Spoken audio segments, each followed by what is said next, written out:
Mirë se vini në kanalin ton, mos harroni të bëni subscribe dhe të klikoni si përzieles për të marrë njoftimet më të reja.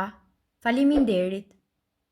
Kur mos e hidhni ujin ku keni zier vezët, por jashtë ta përdorni.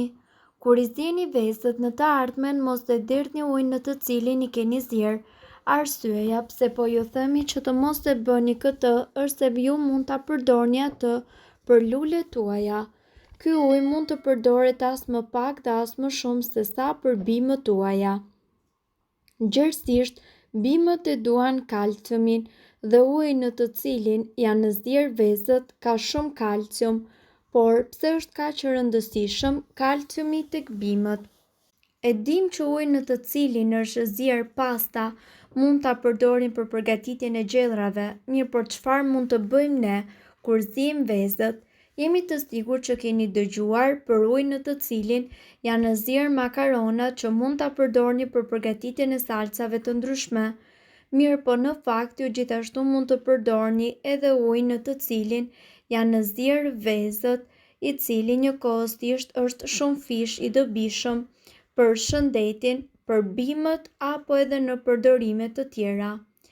Kur herën tjetër ju të zieni vezë, mos e hidhni ujin në të cilin I keni zier. Përdoreni ujin për të ndihmuar lulet tuaja. Uji në të cilin janë zier vezët është njëkohësisht I shkëlqyeshëm për lulet tuaja. Lulet duan kalcium, ndërkaq uji në të cilin janë zier vezët përmban mjaft kalcium. Kalciumi ndihmon që të ruhet vlera e mirë e pH-it të dheut, dheu neutral, dhe gjithashtu ai ka një vlerë pH-i midis 6.0 dhe 6.5 që u ofron në luleve ambientin ideal për marrjen materiale të ushqyesve të cilët u janë të nevojshme për rritjen dhe zhvillim. Veç kësaj, kalciumi kontribon edhe në fortësinë e bimës. Është me rëndësi që uji në të cilin janë zier vezët ta ftohni derisa të marrë temperaturën e dhomës para se me të ujisni lulet. Nuk është e vështirë që të identifikoni mungesën e kalciumit te bimët. Shpesh do të shfaqen njolla në të cilat janë të verdha, të gështenjta në fletët të cilat janë të rrethuara me skaje të gështenjta, veç kësaj lulja dhe fletët mbeten të vogla. Ndërkaq, kalciumi është mjaft I rëndësishëm për sa I përket bimëve për shkak se I bën ato më pak të ndjeshme ndaj sëmundjeve dhe dëmtimeve. Sa minuta duhen në zier vezët? Zierja është mënyra më e mirë e gatimit të vezëve. Sigurisht kjo metodë ruan shijen e plotë të vezës, por garanton edhe cilësinë e paprekur të proteinës, vitaminave dhe njëkohësisht mineraleve. Dashamirësit e vezës së zier janë gjithnjë të ndarë për minutazhin e duhur që ofron një zierje të mirë të saj. Mirë po, sipas ekspertëve, ka njerëz të cilët e duan vezën të zier të lëngshme dhe ka të tjerë që e duan të zier të fortë. Cila është koha e duhur për zierjen perfekte të vezëve? Përpara se të dëgjoni këtë video, ajo që duhet të dini është se koha e duhur e zierjes varet tërësisht nga preferencat tuaja dhe përdorimi I vezës së zier. Për shembull, veza e zier fort mund të përdoret në sallata. Veza e zier pak mundet që të përdoret në mënyrë perfekte për të ngrënë me një fe të bukë të thekur në mëngjes. Së pari duhet të vendosni një tenxhere të vogël të mbushur me ujë në zjarr. Pasi uji të vlojë, uleni temperaturën dhe vendosni vezët me kujdes në ujë, duke u siguruar që ato të jenë të mbuluara plotësisht. Më pas, rriteni temperaturën dhe lëreni ujin të valojë. Uji nuk duhet të bulëzojë shumë sepse rrezikon që të krisë lëvozhgën e vezës. 7 minuta ju duhen për një vezë me të bardhë më të fortë apo të verdhë, të lëngshme. 8 minuta ju duhen për një vezë me të bardhë, të fortë dhe të verdhë, të butë dhe të qullët. 10 minuta për një vezë të zier mirë, por brendësia e të verdhës është pak e butë. 12 deri në 13 minuta për vezë të ziera fort. Këto afate kohore janë të përshtatshme për vezë të mëdha. Vezët e vogla ose ato të fshatit munden që të zihen edhe më shpejt. Pas zjerjes, vezët duhet i fusni në një enë tjetër me ujë të ngrohtë, mundësisht të akullt, që të pengojë gatimin e mëtejshëm të vezës si pasojë e nxehtësisë. Zierja në furrë. Vezët mund t'i zini edhe në furrë pa pasur nevojë fare për ujë.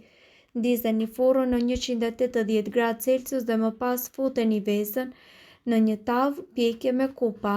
Për vezë me të verdhën e qullët, piqeni atë për 22 minuta dhe nëse ju pëlqen veza e fortë, piqeni atë për 30 minuta. Pas pjekjes futeni sërish në ujë të ftohtë. Mirë, po cilat janë gabimet që ju bëni kur gatuani vezë dhe si t'i shmangni ato? Për shumë njerëz nga ju, vezët janë ushqimi i preferuar i mëngjesit dhe sigurisht që ato janë një mënyrë tërësisht e shëndetshme për të filluar ditën. Vezët rrisin kolesterolin e mirë dhe ndihmojnë në ndërtimin e muskujve, në mbajtjen e kockave të forta dhe gjithashtu në zvogëlimin e inflamacionit. Gjëja e mirë tjetër është se ka shumë mënyra për t'i përgatitur ato siç duhet. Ato nuk janë vetëm një dhuratë për shijen tonë, por edhe për shëndetin. Duke u bazuar në këshillat e kuzhinierëve më të mirë në botë, ne këtu do t'ju njohim me gabimet më të zakonshme që ju mund të bëni kur gatuani vezët dhe si t'i shmangni ato. Vezët e zjera. Kur bëhet fjalë për vezët e zjera, kuzhinierët thonë se gabimet më të zakonshme janë zjerja e vezëve të plasaritura, zjerja e tyre në një enë të cekët, nuk shtoni ujë mjaftueshëm, nuk përdorni krip, i gatuani vezët në ujë të valuar, i qëroni ato kur janë të ftohta. Së pari, zgjedhja e enës ku ju do t'i zini ka shumë rëndësi. Ajo duhet të jetë mjaft e thellë në mënyrë që vezët të zhyten plotësisht në ujë. Siguroni që ta mbushni enën me ujë derisa vezët të mbulohen të paktën 2 cm dhe njëkohësisht të shtoni krip që uji të ziejë më shpejt. Ekziston njëkohësisht rreziku që vezët tuaja të qahen në temperaturë të lartë, prandaj këshillohet që t'i zieni ato në një nxehtësi mesatare. Gjithashtu kjo mund të ndodhë edhe në rast se vezët janë të krisura, prandaj këshillohet që ju të zgjidhni ato të cilat nuk janë të tilla. Koha është gjithashtu e rëndësishme dhe koha e zjerjes së tyre fillon sapo uji të vlojë.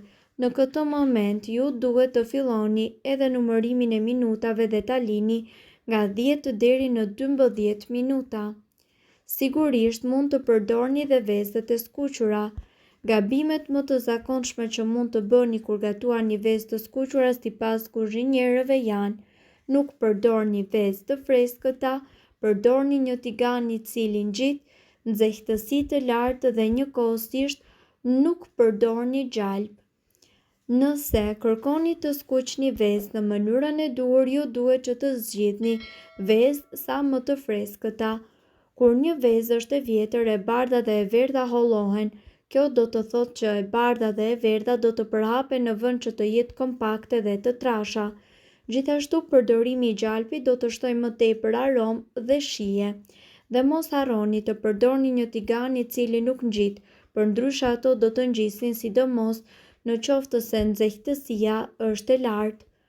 Mirë, po duhet të dini, informacionet në këtë video kanë për qëllim të plotësojnë dhe të mos zëvendësojnë këshillat e mjekut tuaj dhe nuk kanë për qëllim të mbulojnë të gjitha përdorimet e mundshme, masat paraprake, ndërveprimet ose efektet negative.